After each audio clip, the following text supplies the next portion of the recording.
Hello?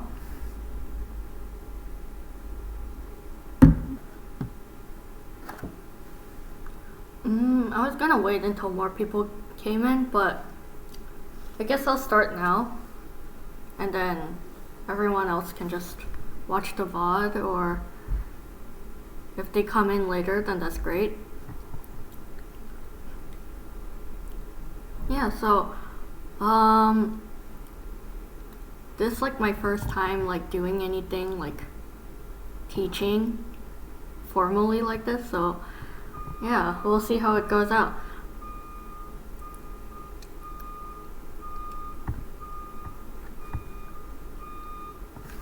Yeah, today I'll be doing my first Japanese lesson, and it's just gonna be about the basics.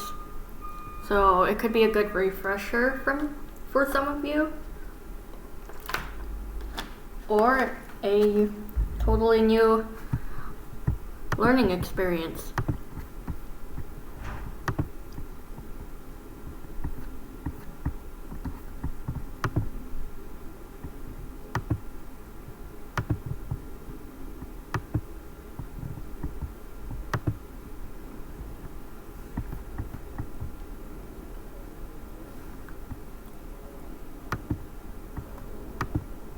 Okay, so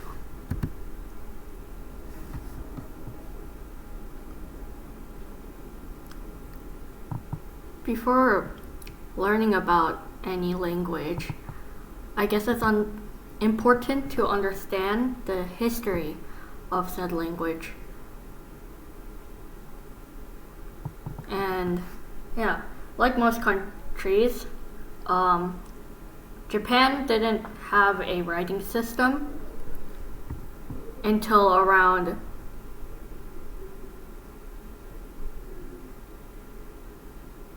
I think this is wrong. I wrote this wrong. I think it's 16,000 years.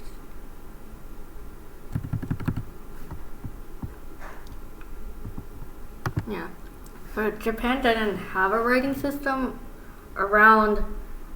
until around the year 1600, with the introduction of Chinese characters, which branched off into Hiragana and then Kanbun. And Hiragana is basically using Chinese characters to represent the Japanese phonetic sounds, while Kanbun is using the Chinese characters for its meaning, but reading it in Japanese. So yeah, essentially Hiragana can be thought of as like the earliest iteration of Hiragana and Katakana, while Kanbun is the earliest iteration of kanji.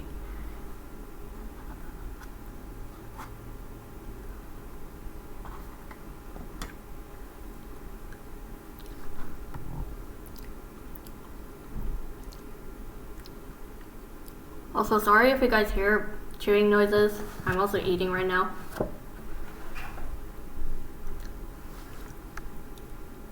Anyway, Chinese characters were difficult to read and write, especially for the women of the time, and in general, like uneducated people, so farmers and merchants, essentially anyone that wasn't rich.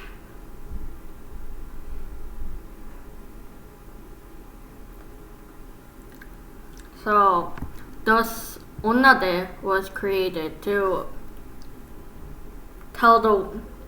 teach the woman how to read and write. And onnade literally means woman hand. So excuse me. So onna means woman in Japanese, and de means hand. So yeah, onnade was the base for hiragana as we know it today, and then katakana was created by Buddhist monks, when transliterating text, so if someone were to say something, they would like write it down in katakana. And yeah, so now Japan as we know it uses these 3 writing systems, which is hiragana, katakana, and kanji. Yeah. Hiragana is used for Japanese words, particles, and okurigana. And okurigana is basically the hiragana behind some kanji like verbs. So yeah.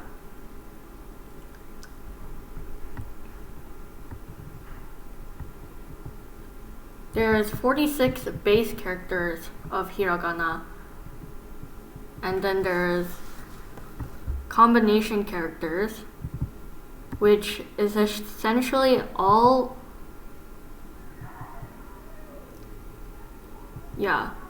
made with all of the characters in the E row minus E itself. But yeah, ki, shi, chi, ni, hi, mi, ri, gi, ji, chi, bi, pi. So it's made with these characters, and the smaller version of yayuyo. So for example, this one right here would be kya, because it's ki and ya together.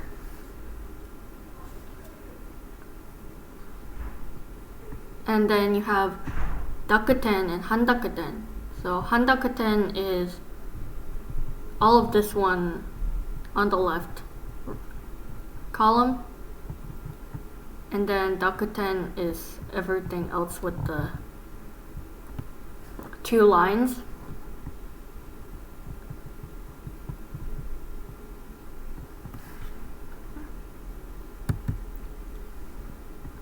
And here's katakana, which is used for loan words or words with non-Japanese origin. It also can be used for onomatopoeia. So for example, something like waku waku, that would be written in katakana. And then katakana is also used for Okinawan, which is a language/dialect from the Okinawa Islands. And if you hear like Okinawan people speak, especially the older generation, you might not be able to understand them, even as like a Japanese native speaker, because they essentially had their own language to begin with. So yeah, some of the words can just be very detached from standard Japanese. The katakana also has a few more combination characters to accommodate foreign pronunciation. So, for example, this is like fa, and this is sa. So yeah.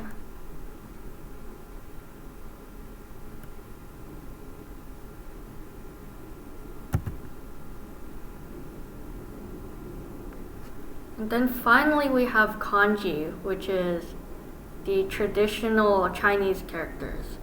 So Chinese characters, as you know it today, or if you speak Mandarin, the Chinese characters are very simplified today. While if you're more familiar with Cantonese, then you might be familiar with how kanji looks, because it's all traditional, it's all like written the way the old stuff is, while Mandarin is simplified characters. Not all of the characters are simplified, just some of them. Like for example, the word for love, looks really different in simplified Chinese versus traditional Chinese, which kanji uses the traditional format. Kanji also has two main readings, which is kunyomi and onyomi.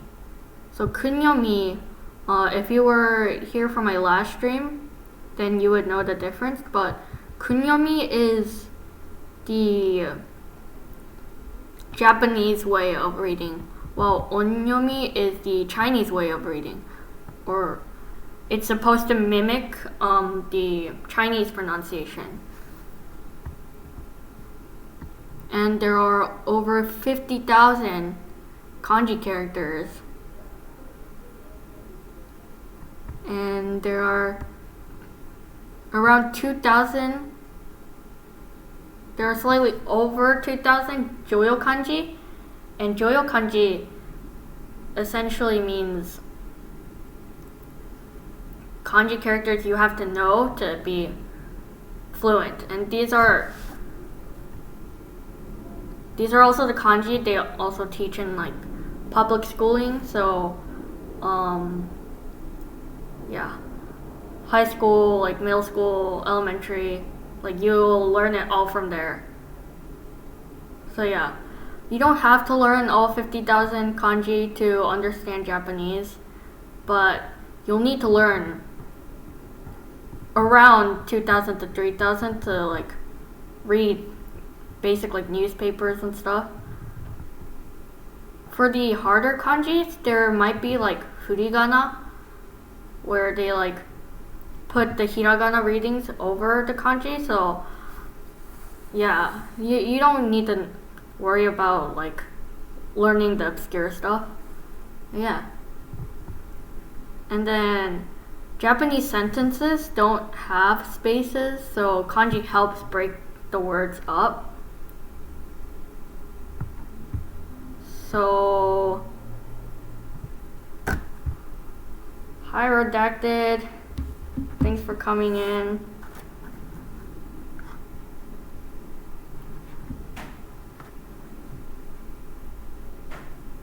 Yes, it is I.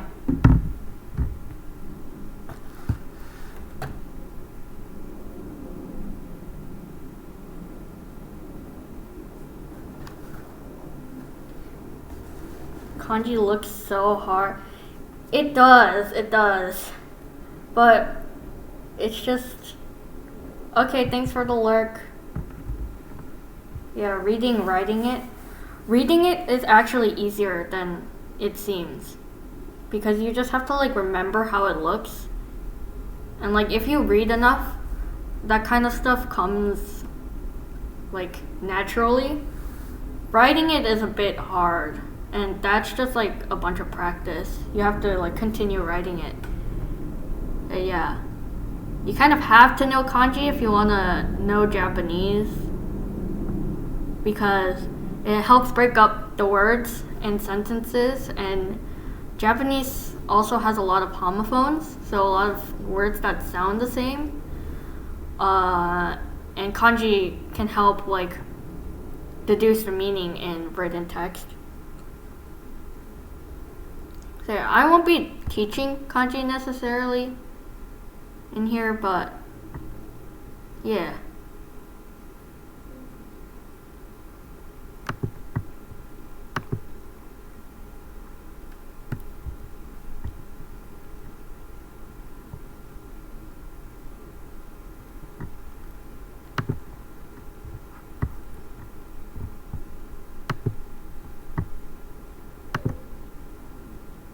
Yeah, we're gonna be practice writing some Hiragana and then Katakana together. Yeah.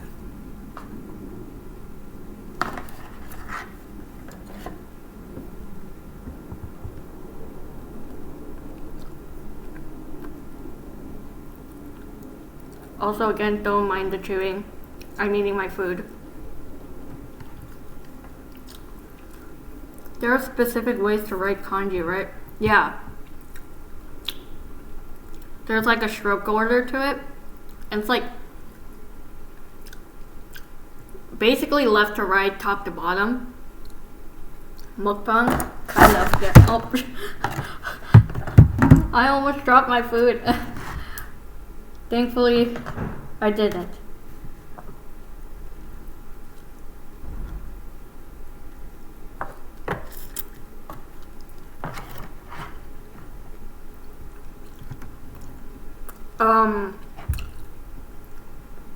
It's chow mein for my school, but it's not really chow mein.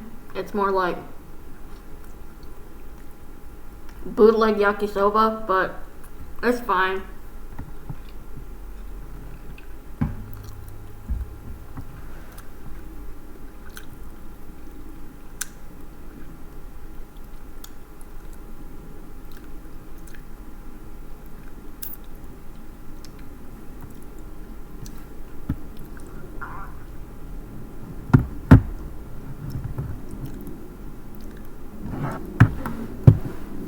So yeah, the first character we'll be learning is the hiragana for A. Half learning, half mukbang. Yes. Honestly, like paying because of like how your like food like whatchamacallit like intake is like the way you eat. I'm kind of curious of what you would think like my school food is like. Gonna lurk for a bit because I'm doing dishes. Oh, that's cool. That's cool.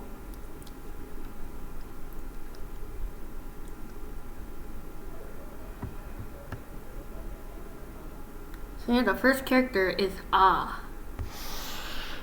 Yeah, goes like this and this.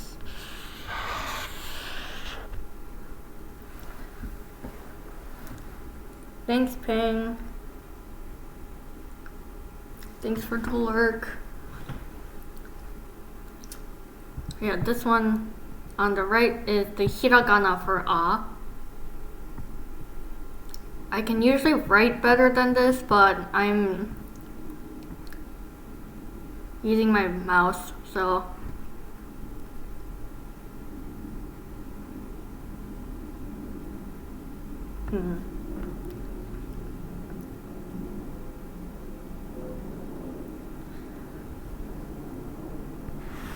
And then this one is the katakana for A. Ooh, this one turns out nice. I'm like complimenting my own handwriting.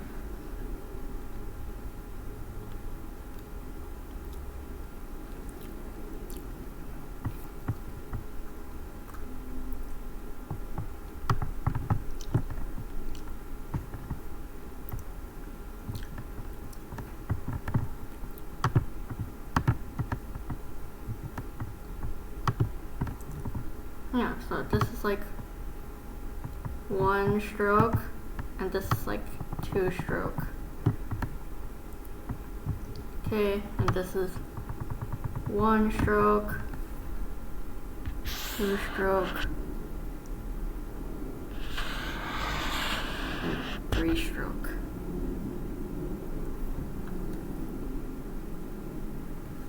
So yeah.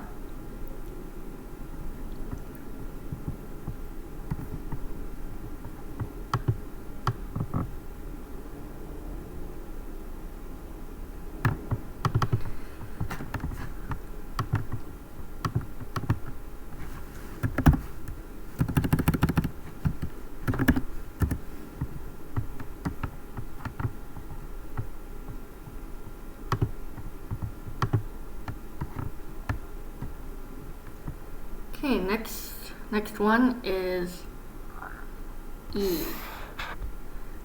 Shouldn't write that in red. Black. Okay.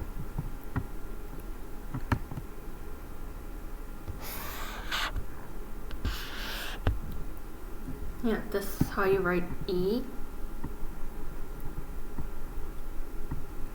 And then in katakana it's this.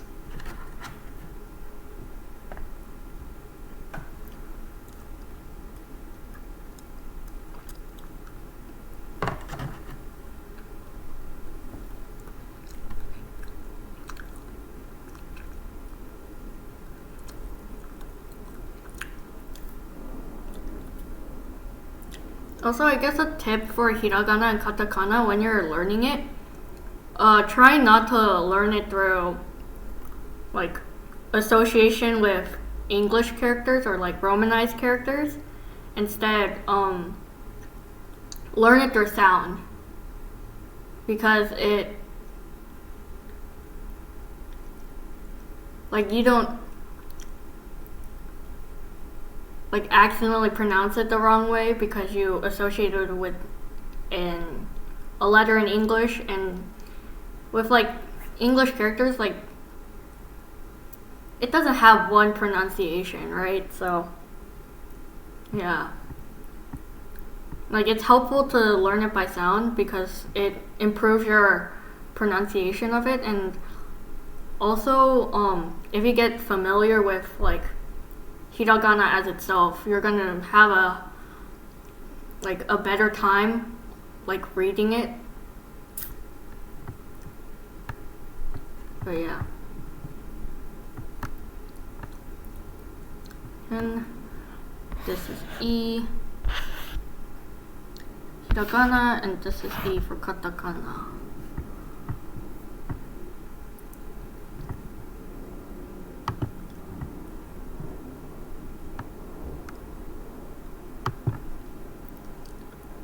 Next one is U.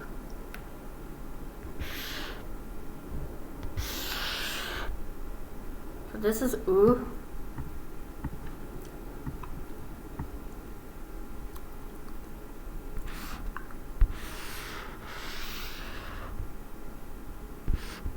And this is the one in katakana.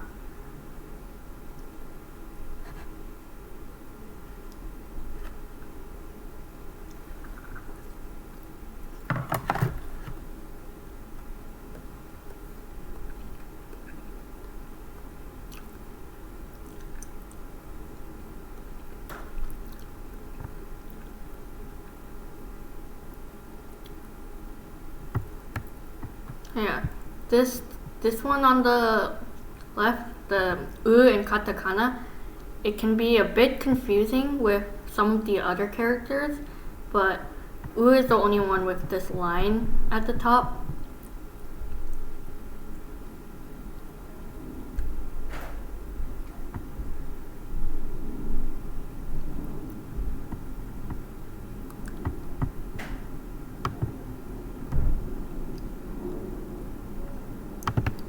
Next one, E. So this is hiragana, and this is katakana.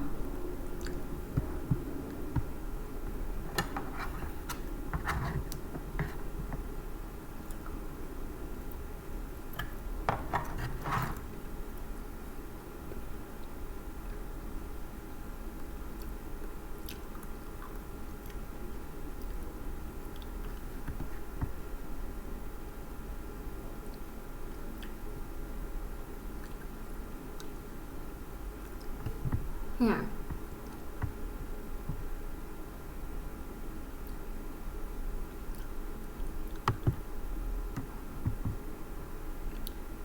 If any of y'all need me to write it again, I'll be happy to do that. So yeah. Next one, and which is the last of the vowels, is O.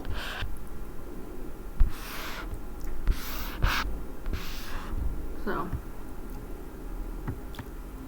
right side is hiragana, left side is katakana.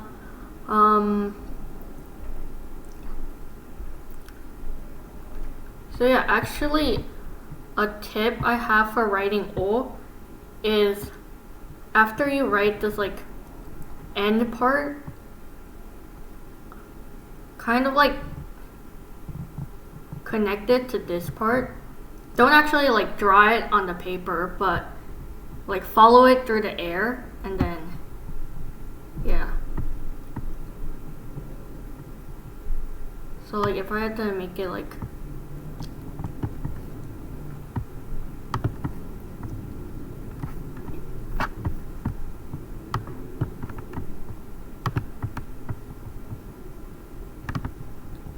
but yeah, this part,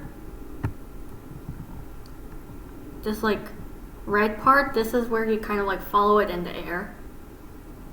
All the black parts are where your like pen has to touch.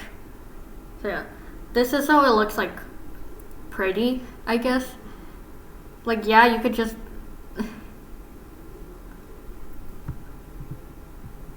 you can just like write it like separately and like, you know, just go from here and jump to here.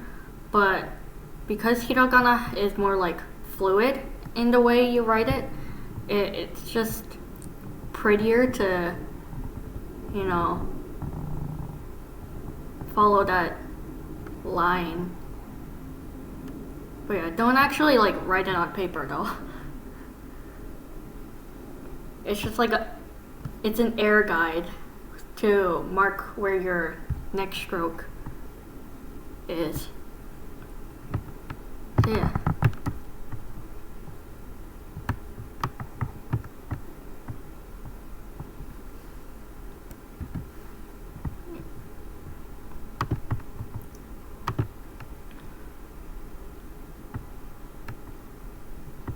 Yeah, next one. Ka. So this is hiragana. And this is katakana. So yeah, it's pretty simple.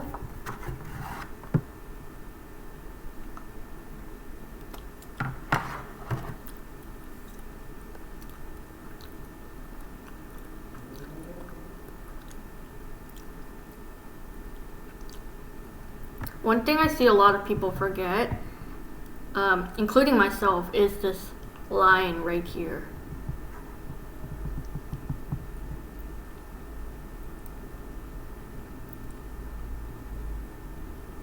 So yeah, in hiragana, the ka has this line on the right side. But katakana doesn't have it, and it's more rigid, more angular. So yeah.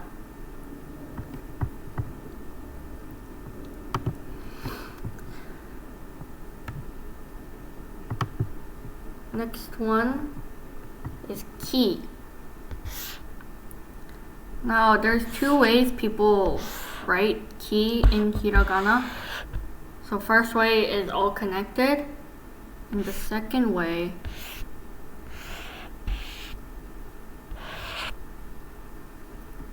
is this way, which they don't like connect this part.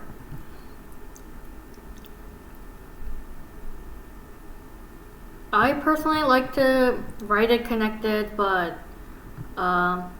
it's up to you, I guess. And the ki in katakana, this.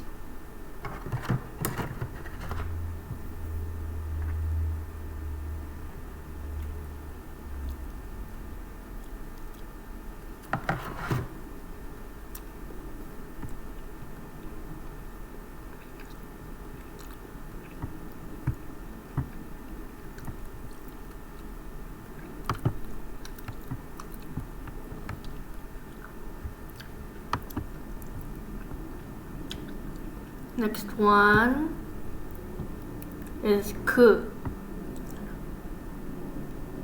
Yeah, ku is just this. Pretty simple. But in katakana, it's this. Which also isn't hard, but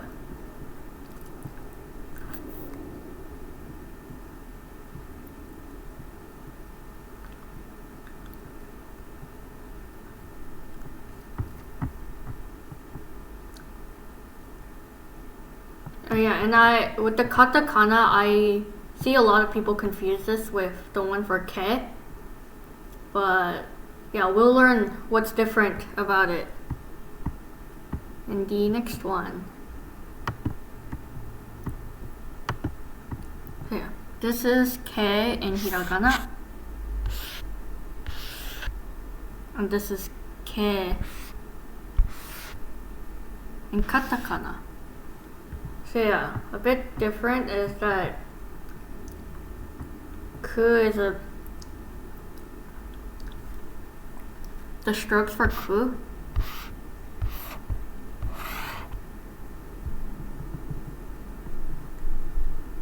It's more closer to the top, and this one is more towards the right.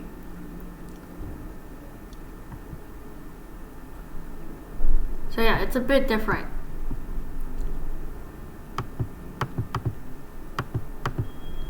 Yeah, this is the one for ke in katakana, and this is hiragana. I also see a lot of people confuse this with ha, which is also different. Ha has a loop, but ke doesn't. So yeah. Then ko.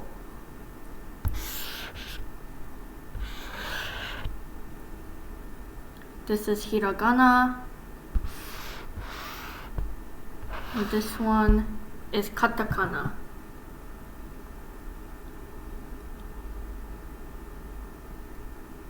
Why do they have different alphabets?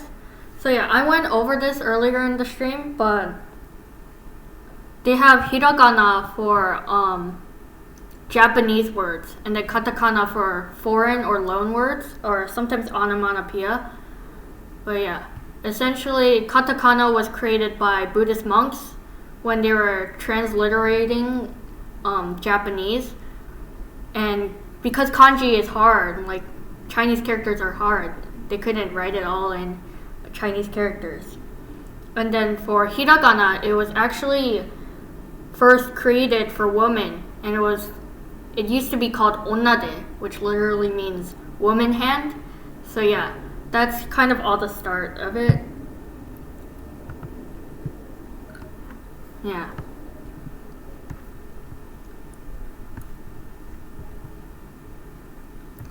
Super interesting it is.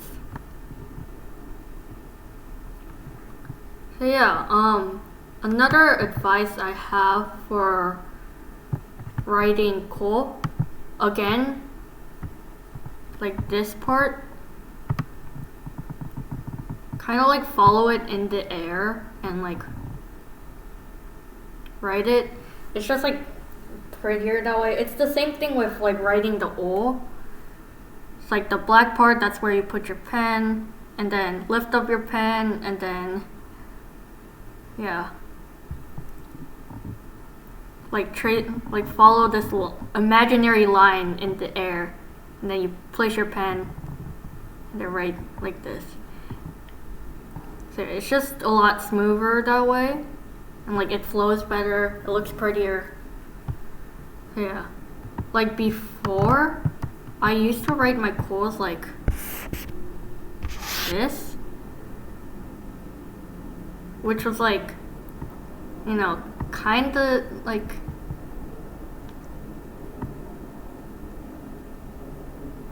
it was like really hard to tell when you write it like in a small like text.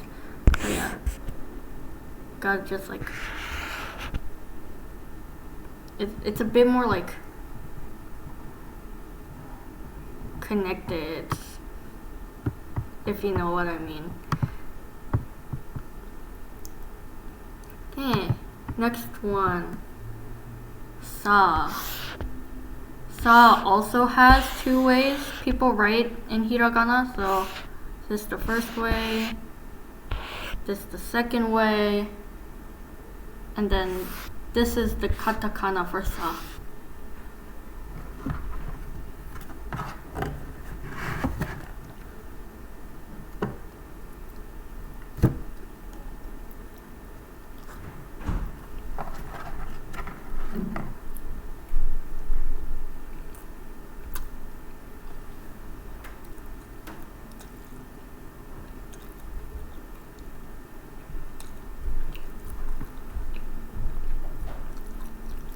Again, I prefer the left side, the connected one, over the right side.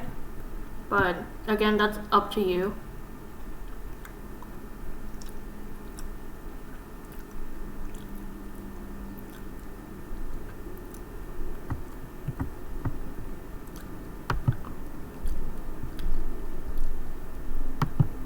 Next one is she. So this is she in Hiragana, and then Katakana is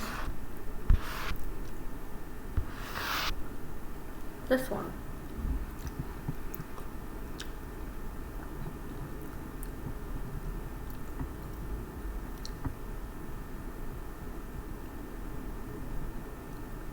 Yeah,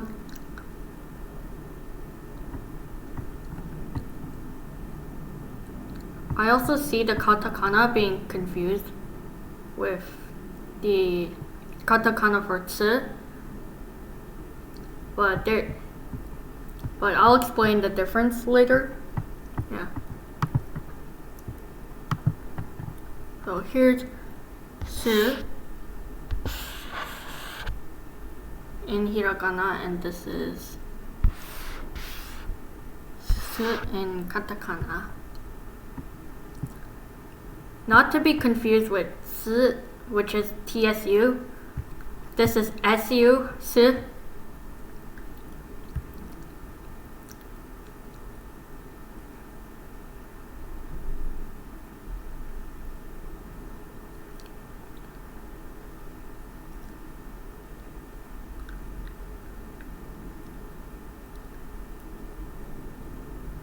By the way, you want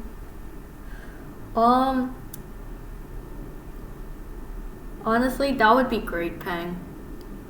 Please send it in the Disky.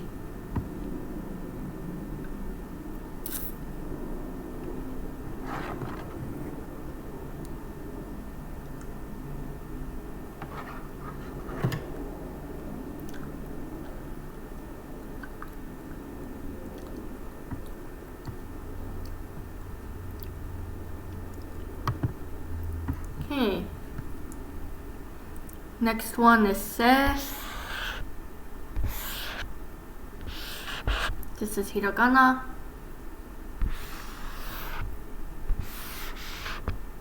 And this is katakana. Kinda ugly. Let me rewrite that.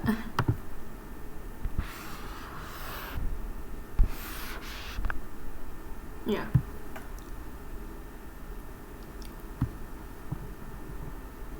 Well, this is the one for set.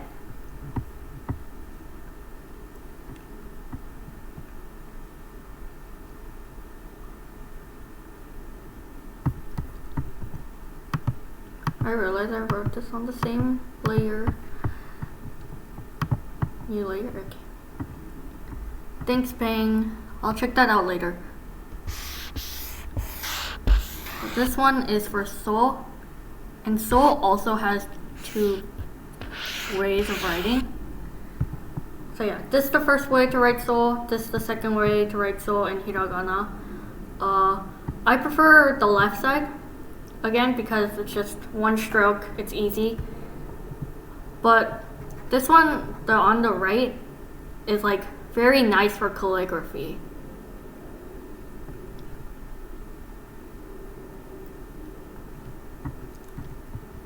Okay, thank you so much.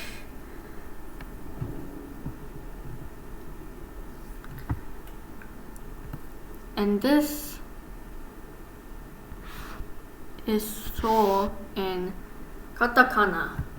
And again, this one is also one of those that could get confused.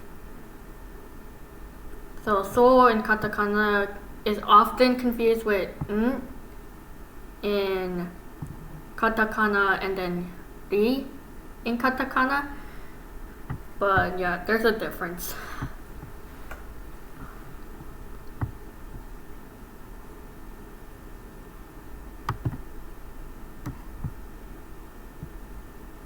Okay, next line. Ta. This is ta in hiragana. Ta in katakana.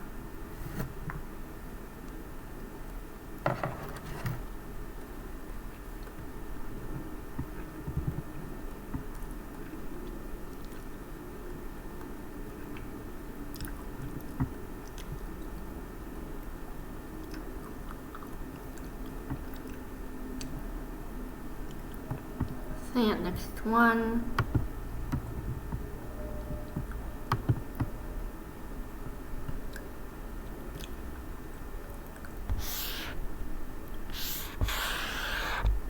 This one is chi in Hiragana.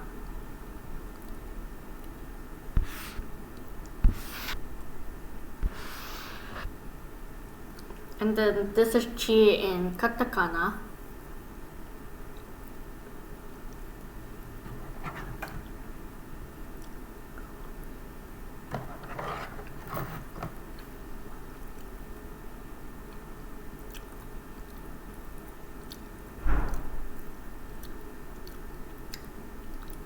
Also, you might be wondering why it's like chi instead of tea. I'm also wondering that too, but yeah. I think it's because like chi already existed in their like, I guess like oral language, so when writing it down, that it kind of was in the same row as like ta, ta. Oh yeah. And the next one is 四.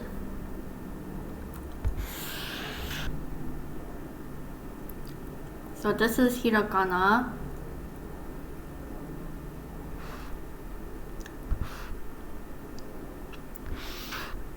And this is Katakana.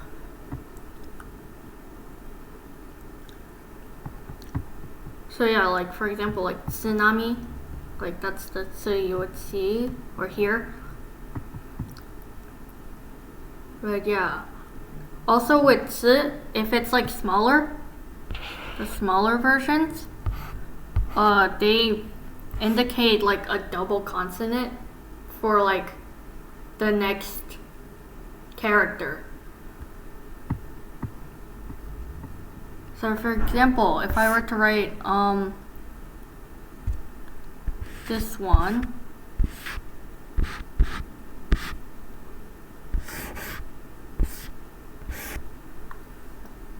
this would be sakka, because this small tsu basically indicates that the ka is a double consonant, so you would pronounce it stronger, so sakka.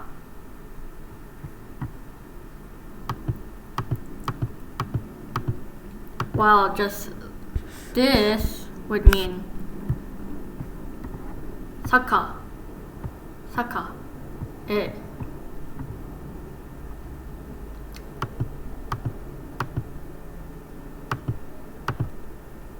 So yeah, the small tsu indicates double consonant. I'm sure there's a video online that explains this way better than me, but I'm trying.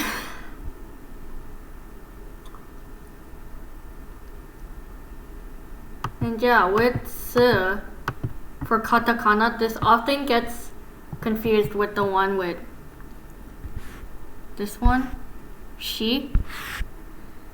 And the difference between the two is that one of them is a triangle that points this way, and one of them is a triangle that points downwards. So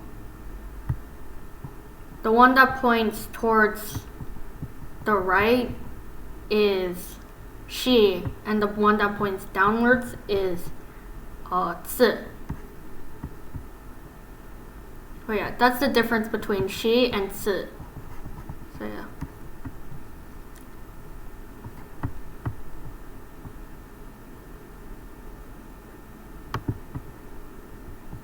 Next one is te.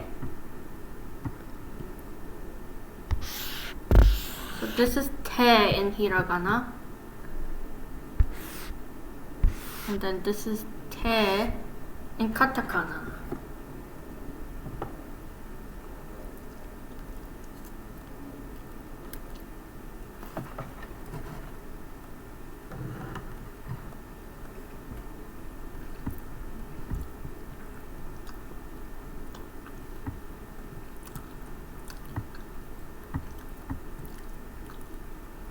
Next one, to.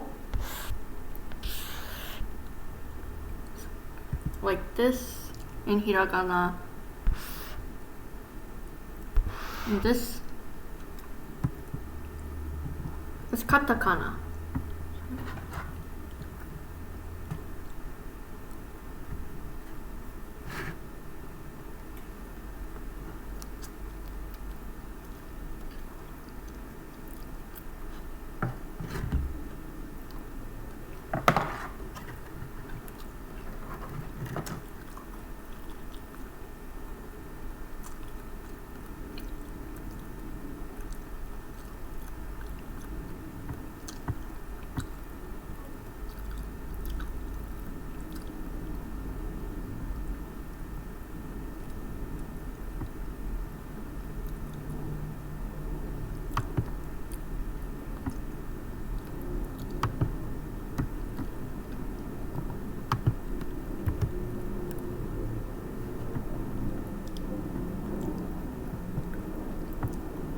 So next one is na.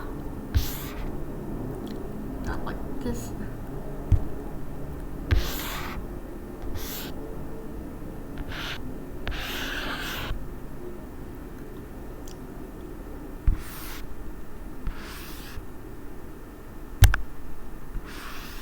So yeah, right is hiragana, left is katakana.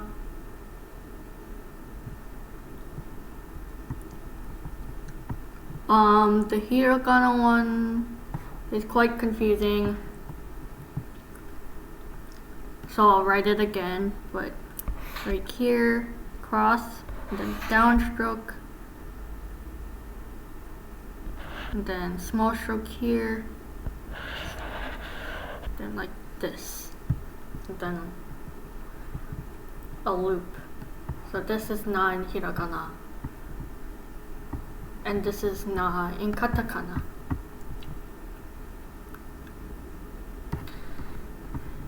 And I wrote this on the same letter.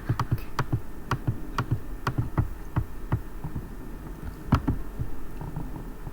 Next one is ni. Wait.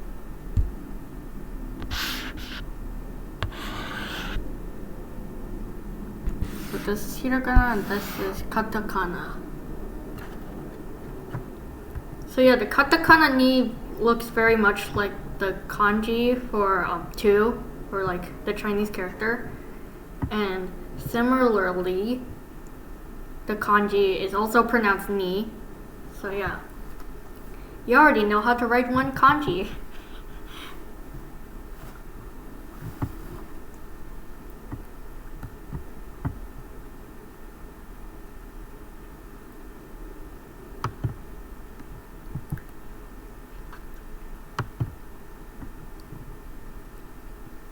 Next one is nu.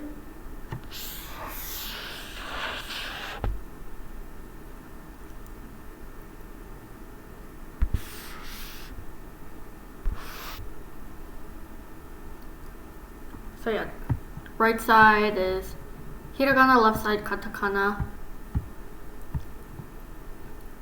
So yeah, people often confuse this with me, but me doesn't have this extra loop.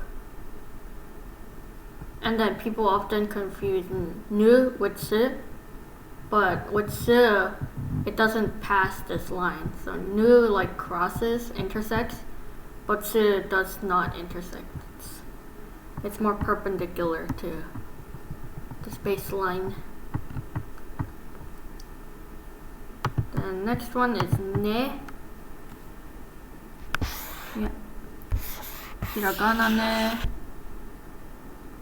And then this is the katakana.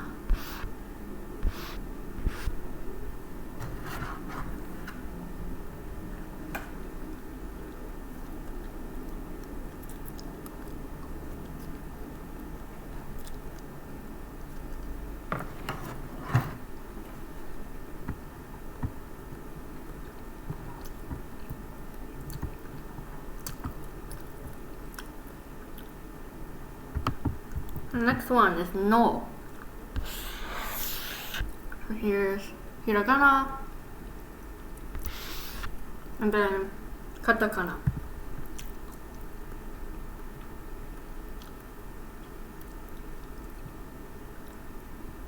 Yep, that's just no. That line, that's no.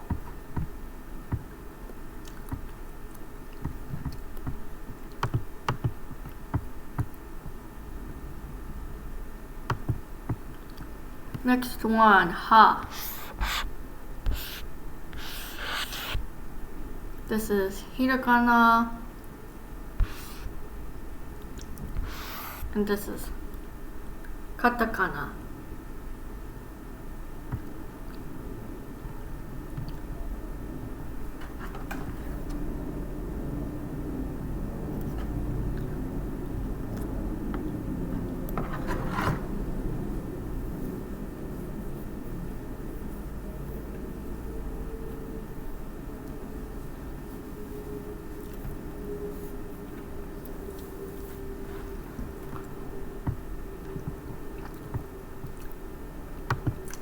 Next one, he. So this is Hiragana, and this is Katakana.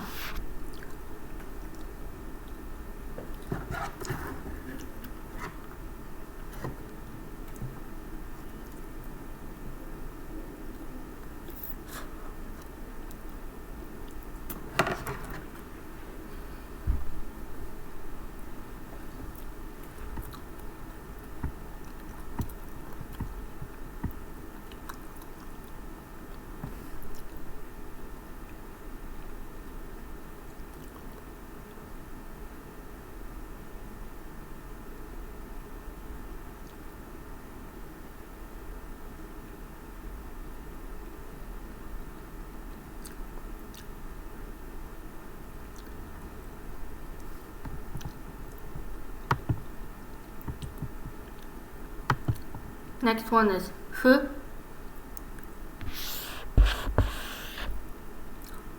This looks a bit. Okay, fu. And then katakana. So right side hiragana, left side katakana.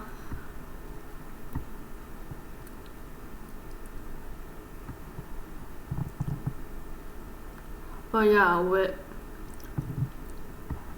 so this again is like an anomaly sound. Like it's not quite like an H, like it's not like a ha, but it's not like quite like an F either. It's like a in between almost. Huh. So Fujisan. If I'm pronouncing it correctly. I think I'm pronouncing it correctly, but I don't know.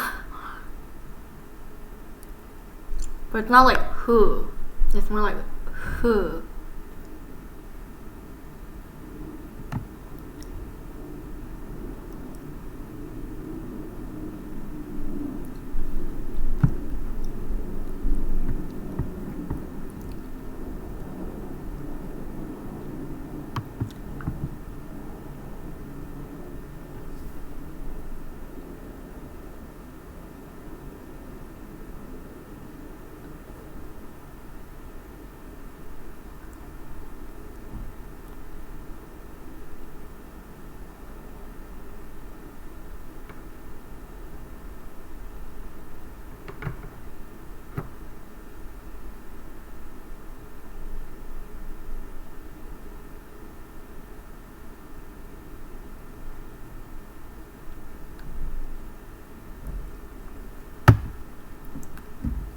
Okay, next one is he.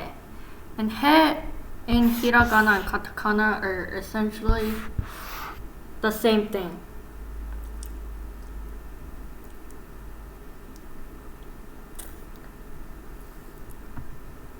Yeah. With hiragana and katakana for he, you don't need to like remember two separate characters, which is convenient. Yeah, next one, ho. So ho. This is hiragana. And this is Katakana.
Okay, next one is ma. So this is Hiragana, and this is Katakana.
Okay, next one is mi. This is Hiragana. And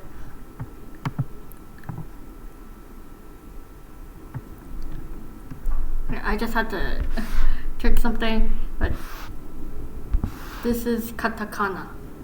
Okay, so this is like a mistake I made, but yeah. I often confuse me as this, which is like the opposite. So it's like it's pointing towards the right.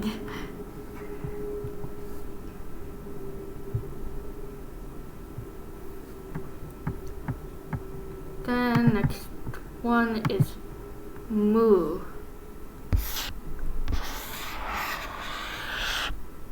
So this is mu in Hiragana.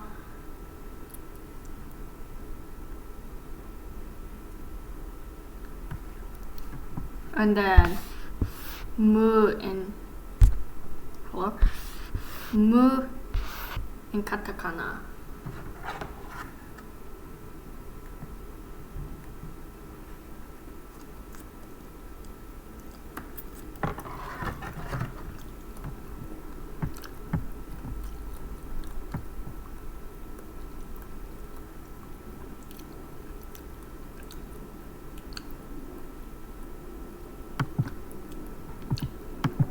Next one is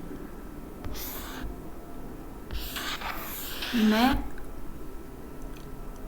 This is Hiragana. And then this is Katakana.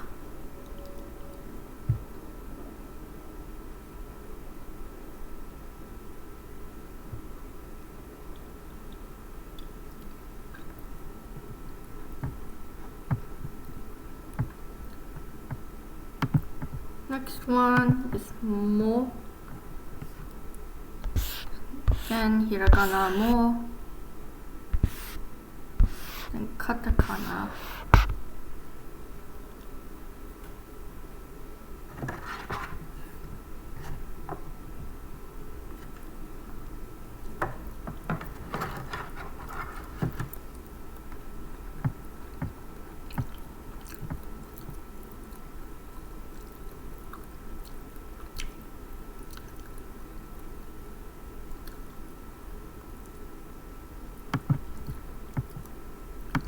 And then next row, ya.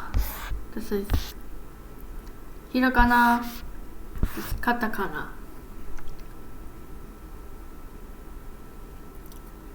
And make sure to like angle it instead of writing it like straight upwards. Yeah.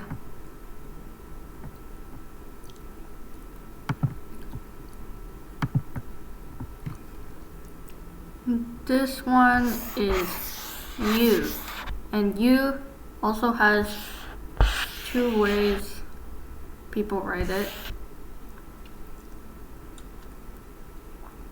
And then this is U in Katakana.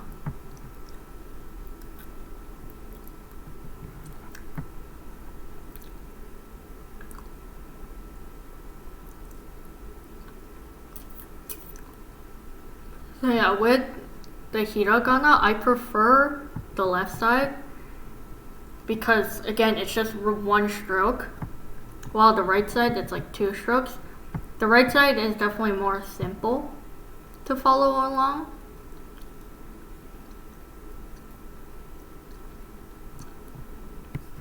But yeah, it's just 1 stroke, so I prefer the left side. Then yo.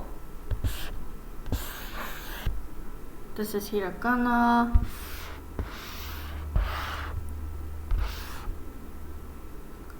And this is Katakana. So it's like a backwards E. But more square.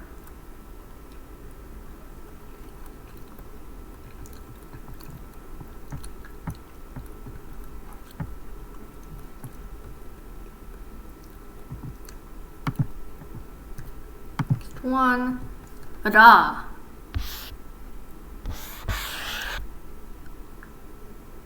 This is Hiragana, and this is Katakana.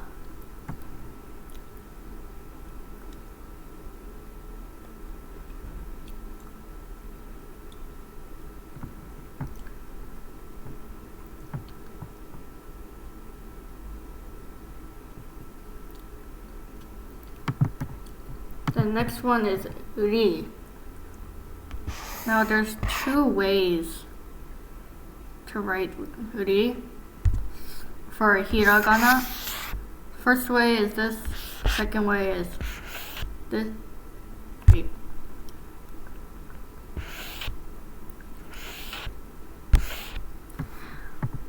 Hello, why is my pen not working? Okay. Ri, and then this is ri in Katakana. So yeah, ri in Katakana is different from so because so the left side is angular. So this is so, this is ri. Ri is like straight up and down. So it is angled. But yeah.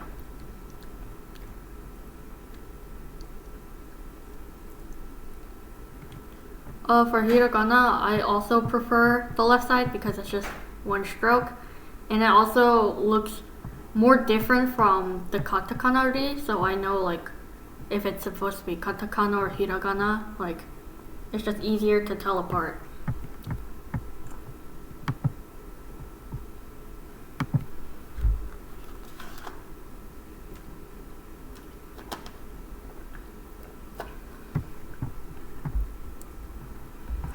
Next one is ru.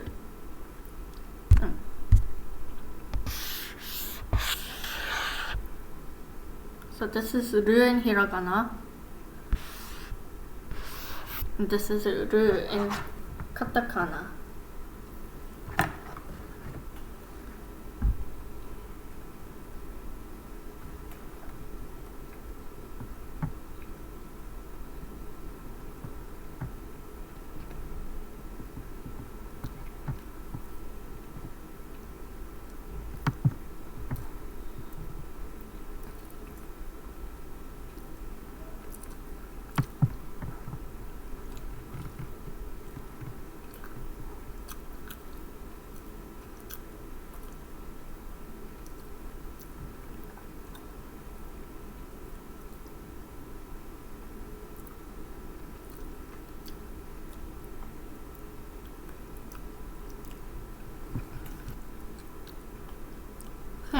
this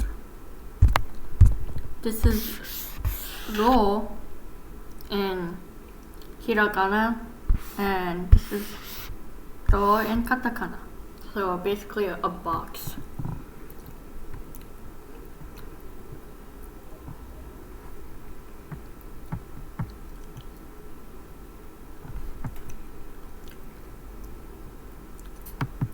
And this is the final column of the basic characters.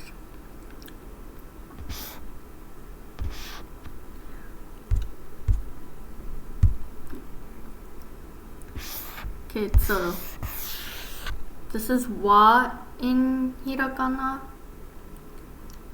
Wait.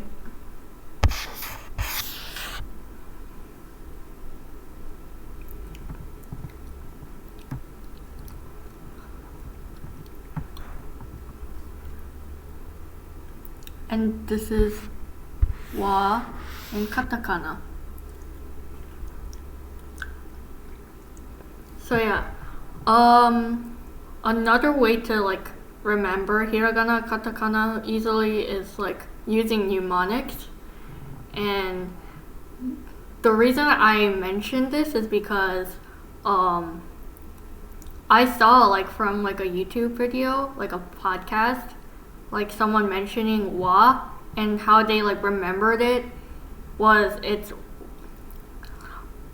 Wario's fat dumpy, and like because it kind of looks like curvaceous, and it's also a wa, like Wario. That's kind of how I subconsciously like remember it too. So yeah, this character, I hope you never forget it after that.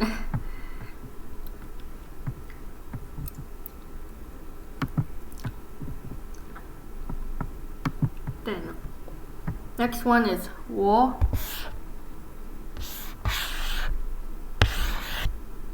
This is Hiragana.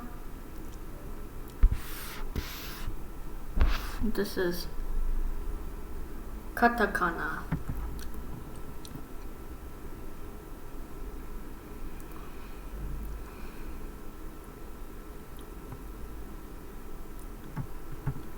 And then the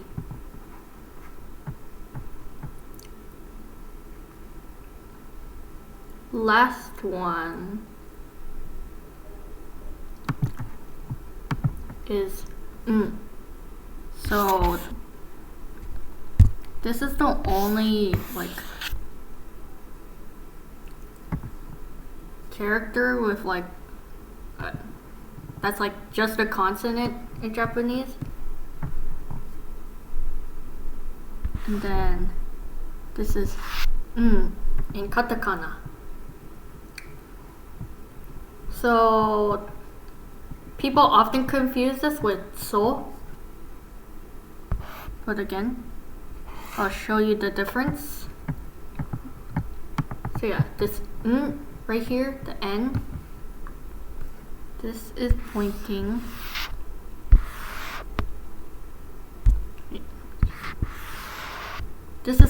towards the right. And then so, this one is pointing below. So points towards the right.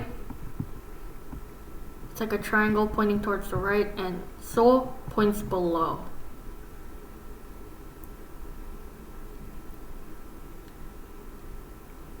And yeah, that's how you tell the difference.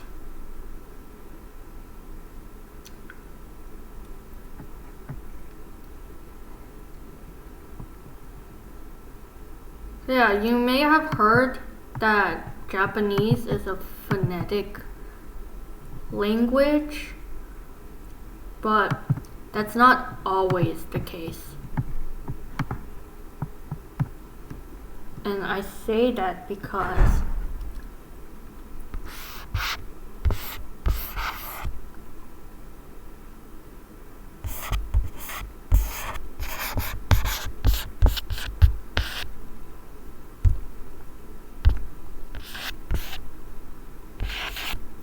wa, ha, you usually read this as ha, but as a particle, It's actually pronounced wa. So like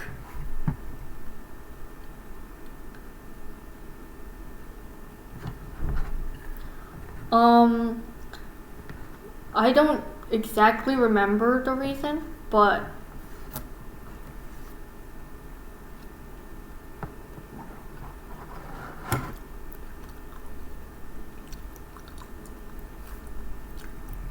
I think it's because this character used to be pronounced wa, and then they made a separate character for wa, and then they changed this to ha.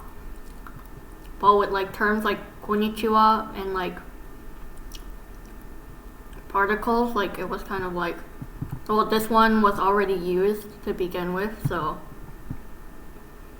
yeah. So yeah, when you say like konnichiwa,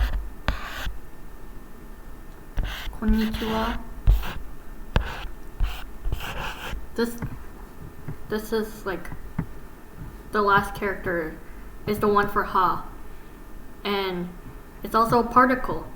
So like konnichiwa literally means this day is.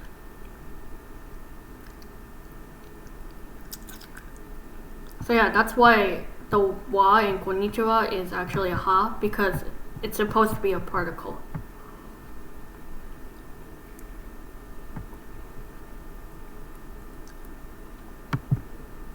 Then, so it's like, how is this day? Crazy. Yeah, kind of.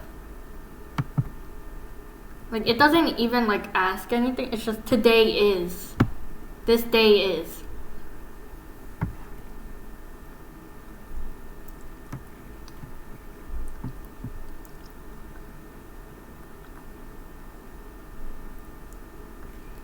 So yeah, another pronunciation anomaly is wo. Like, because even though I pronounced it as like wo, W-O, it actually isn't that. It's just o. It's like the same as o when it's a particle. Particle o is like the same as the hiragana o.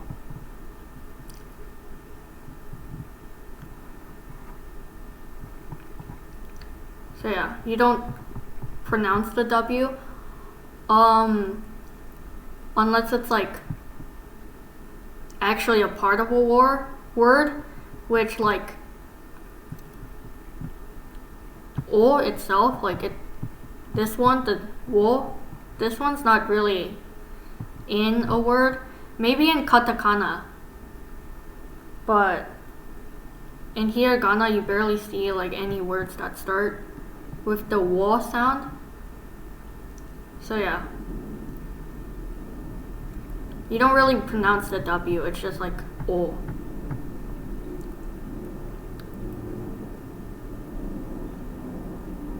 So yeah, when I say like kore o kudasai, like you don't say kore wo kudasai.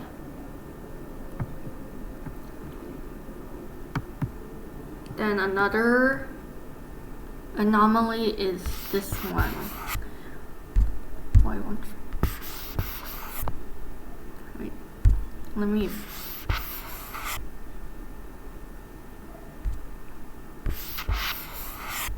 Yeah, this one. Okay, so sometimes it can be pronounced as like an M sound, like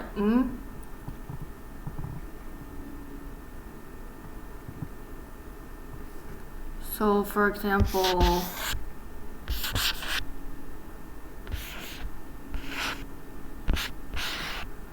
this is like how you would write tempura.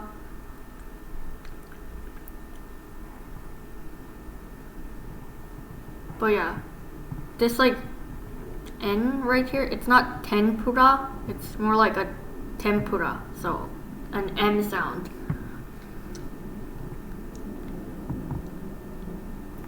And then for something like, I don't know, you have like Superman, Iron Man, right? In Japanese, it's more pronounced as man. So, like Superman or Iron Man, like it's not like the N. Hi, Jasmine. Wait.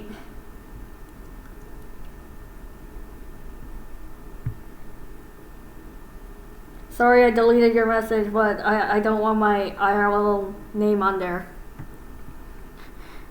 But thanks for coming.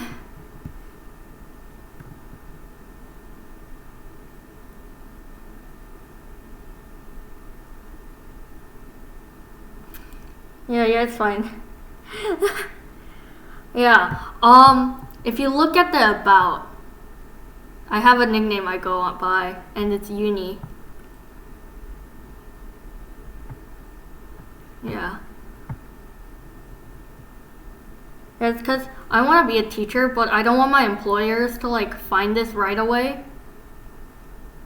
I'm still doing this like very like safely, like no NSFW, just in case they do find out, but yeah. If you're an employer watching this, hello. I am a good person.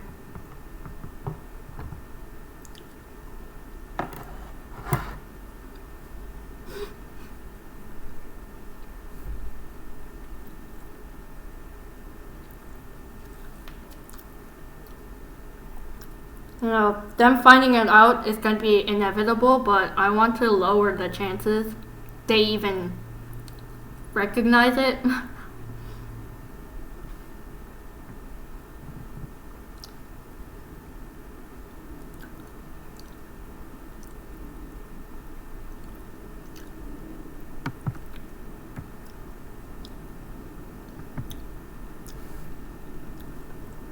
Yeah, is there anything else I should talk about? I guess like basic like sentence markers and stuff, or like, so for like katakana words, like I'll use this as an example, but this means soccer. So saka, that's how you read it. So this line at the very end, this one right here, this one is basically a line to elongate the vowel. So instead of, like if we were to like cover this like this one would just be, this word would be saka. But if we were to include this line, it would be saka. So it's a longer vowel.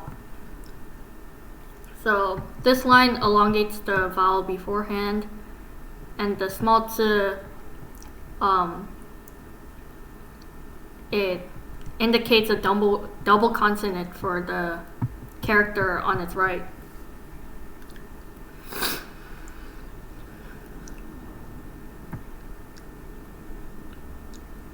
But yeah, this line, it's mainly just for katakana.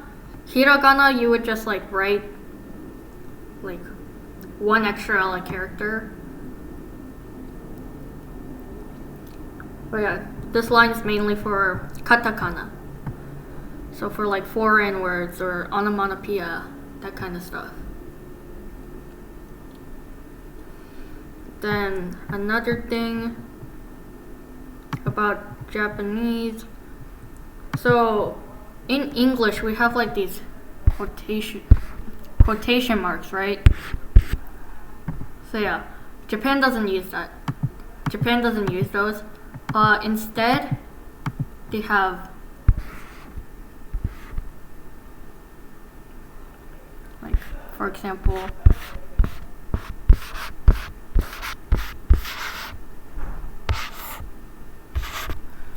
This sentence doesn't make sense, but it's just an example.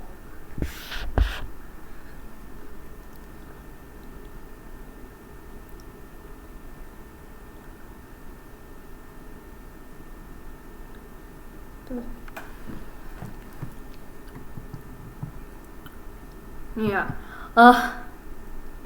So this says watashi wa pen desu, which means I am a pen.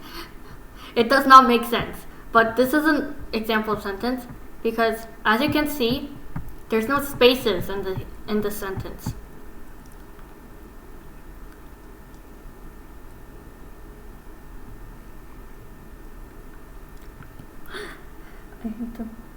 I am a pen.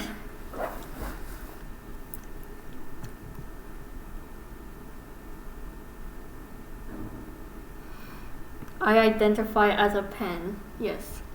Literally, I am the pen. So yeah, this part is kanji.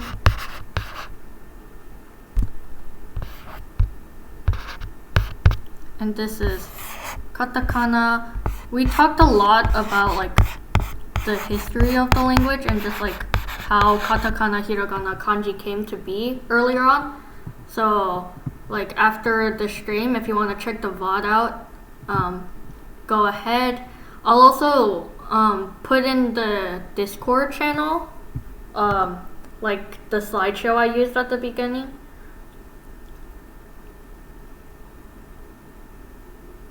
Wait, I spelled that wrong. So yeah, here's my Discord server. Come join. I'll put like all the stuff there. I'll put like some like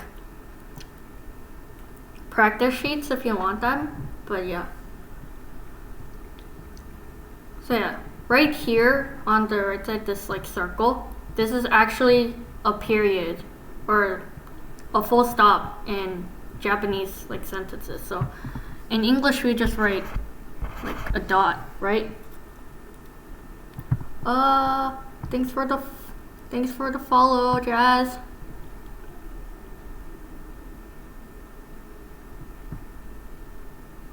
Thank you. So yeah, in English it's just like this dot, right? And I guess in Korean too, but in Japanese it's a like open circle. And then these like lines at the, I guess like left and right like of the sentence, these are quotation marks. These are like Japanese quotation marks.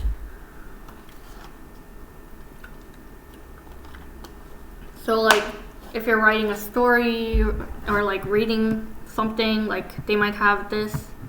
This is indicating that it's a quote. Then another thing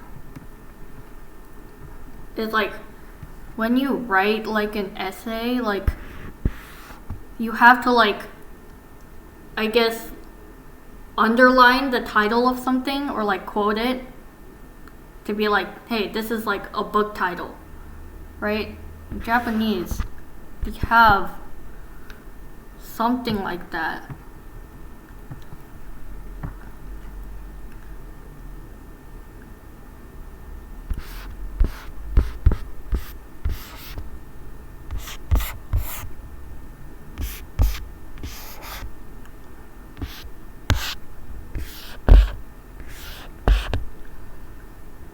So, for example, Doraemon. Doraemon is a manga. It's also an anime. It's a title.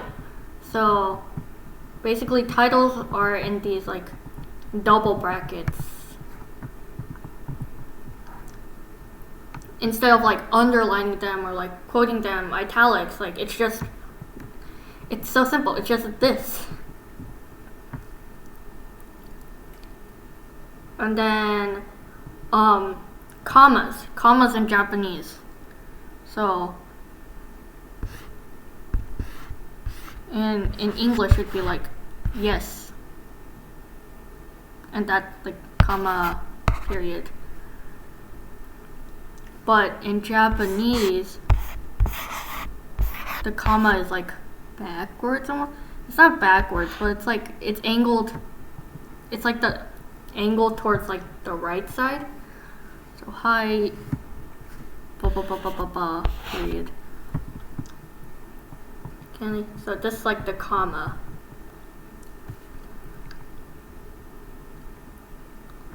And then we did. So on the point of like punctuation, question mark, exclamation point. This is all casual. So in formal text, you won't see like exclamation points or question marks. These are all casuals. It's like for text or maybe for quotes if you're trying to like emphasize a character's like emotions in the story. But yeah, in like formal text or like an essay, like question marks, like exclamation points, like nobody uses that. So like if you're writing your teacher an email, you don't use these. Like in English you might use like question marks, but in Japanese, because you already have like a question mark particle, which is ka, like これは何ですか? Like what is this? Ka already indicates this is supposed to be a question. So you wouldn't need a question mark to indicate.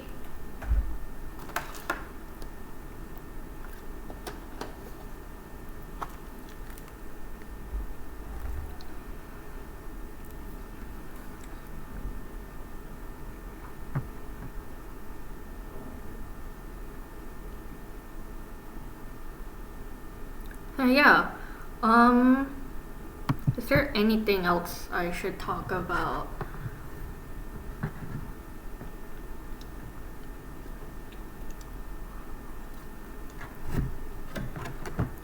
Yeah, thanks for coming.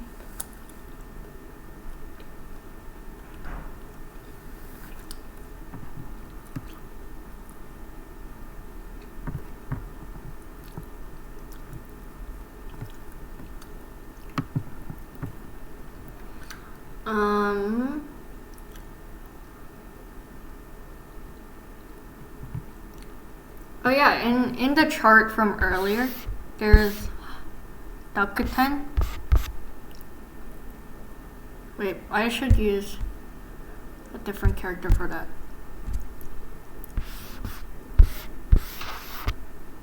There's Dakuten and then Handakuten. So Dakuten is these like two lines and Handakuten is the circle. So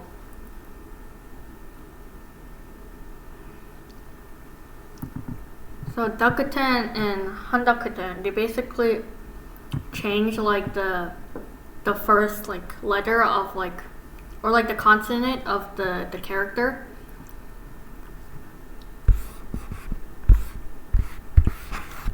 So yeah, this one would be ha, this one would be ba, and this one would be pa.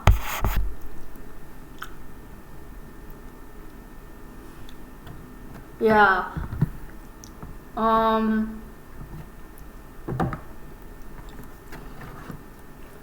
So Handakuten, the one on the right, like the P's,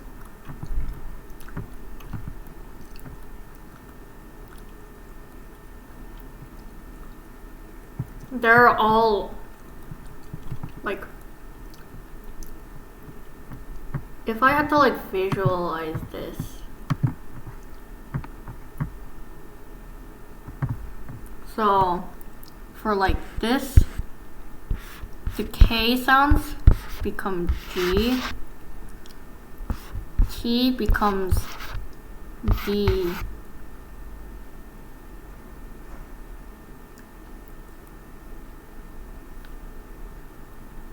right, and then the S sounds become Z, Wait, let me format this better. So K becomes G, S becomes C, T becomes D,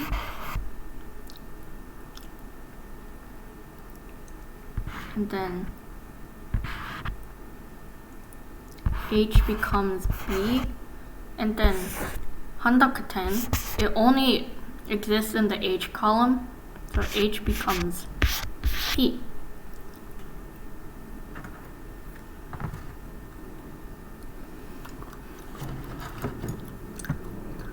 But then there's also caveats with that.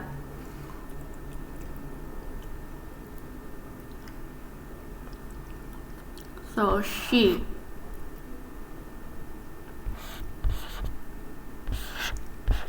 G. So this is she. And this is... I wrote it backwards. Okay.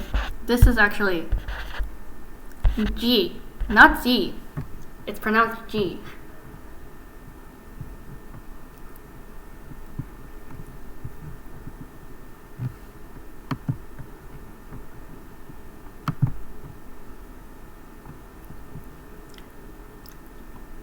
And then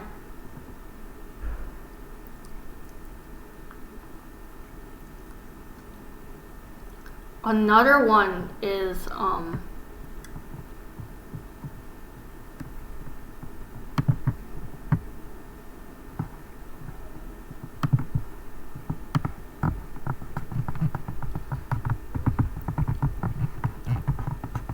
so besides Hi IU. Oh my god. Vivacity, you scared me.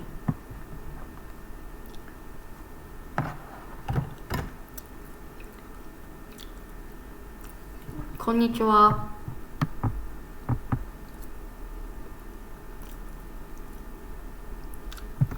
Stream 来てくださってありがとうございます。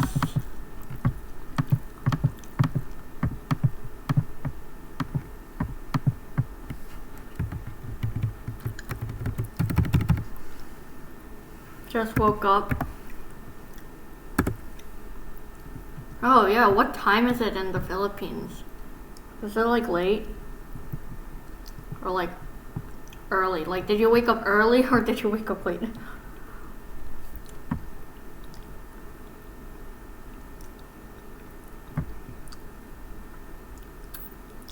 Five for you. Ah. No, you're doing better than me. I can't even wake up at that time. I'm gonna go. Okay. Thanks for hopping in. Thank you so much.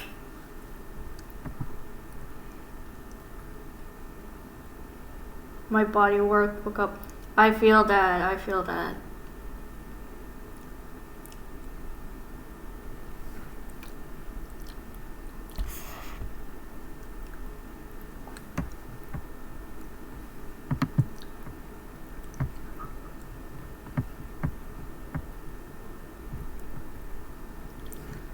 So this one, 是.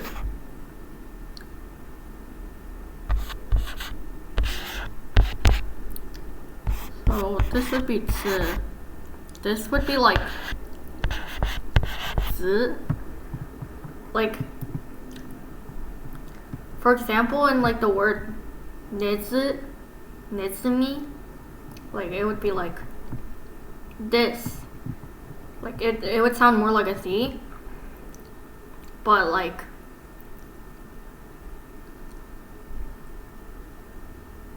I don't know. Zurarara. That anime, it's more of a D sound. Zurarara. But it's like somewhere between a D and a Z. It's quite literally like, I guess like, you see how like T is like a D if you like add the dakuten, like it's, and like S is like Z. It's quite literally like that. So yeah, it's pretty hard to like get the pronunciation right. But yeah. I'd say it's like a Z, but with like a little bit more strength, like Z, instead of like Z. If you can hear the difference. Then another one. This is chi. When you add the Katakana, chi becomes also G.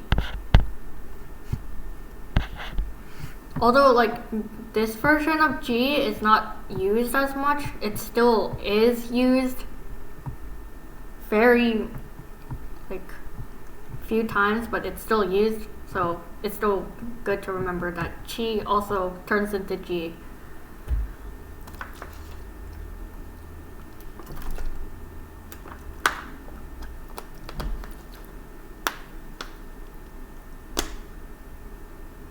I don't know, let me know if you want like flashcards on this. I'll share you a good one. I'm not gonna make it, but I'll share one that's really good.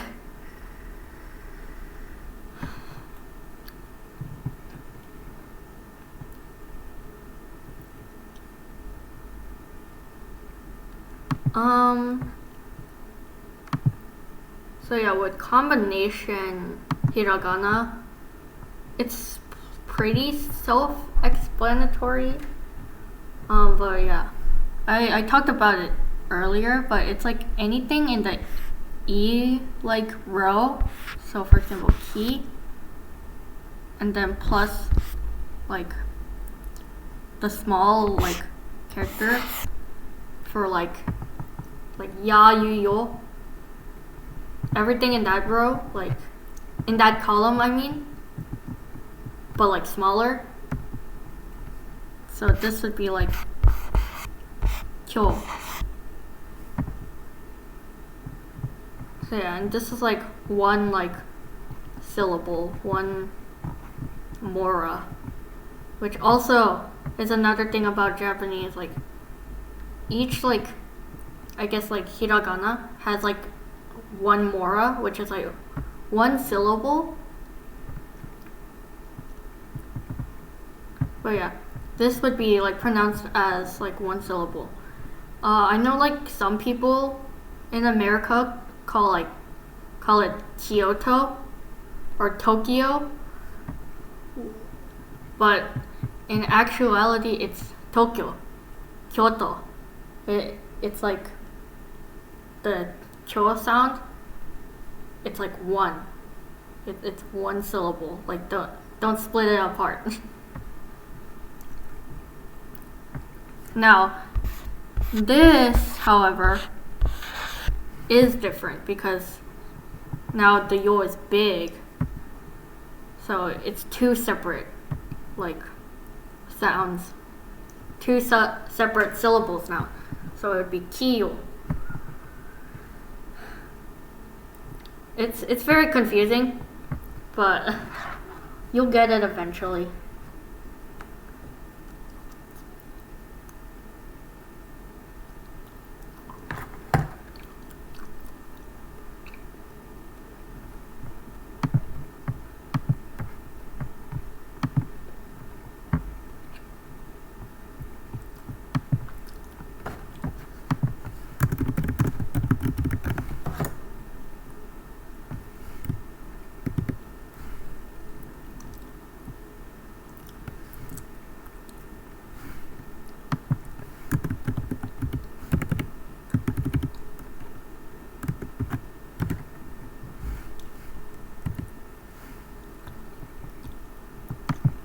Yeah, I think that's all. That's it. I don't know. Is there anything you guys are like curious about, or like anything you just want to ask me?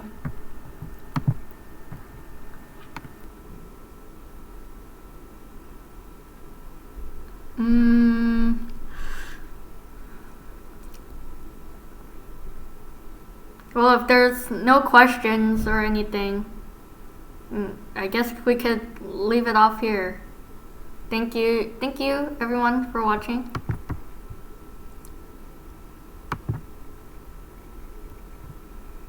Thank you for watching. Yeah. Here are my socials. If you haven't joined the Discord, please. There's a bunch of like commands that I have below, like in the descriptions and stuff. So yeah. Like if you're like curious about it, if you want to like, you know, next stream, you could probably use those commands. What else? Yeah, follow my Twitter, because I put notifications out there too. Yes, thank you for watching. Thanks everyone for watching. I think I'm gonna raid someone. So yeah. Here's the raid message. One day I'm gonna have my own unicorn emote. One day.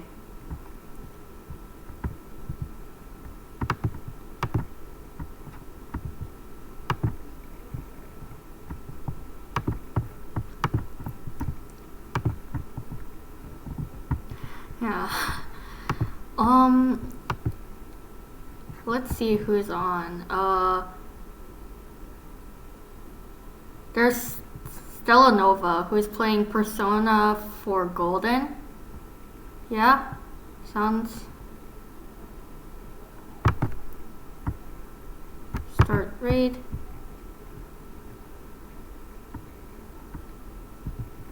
Yeah, thanks for watching, guys.